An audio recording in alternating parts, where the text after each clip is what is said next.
Hello everyone. Today we talk about how to fix the app of My Date Ménager. We will go to settings, then we click on apps. After that you will search the app My Date Ménager and you will click.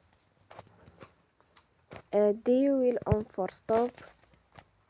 After that you will go to storage. Then we click on clear cache.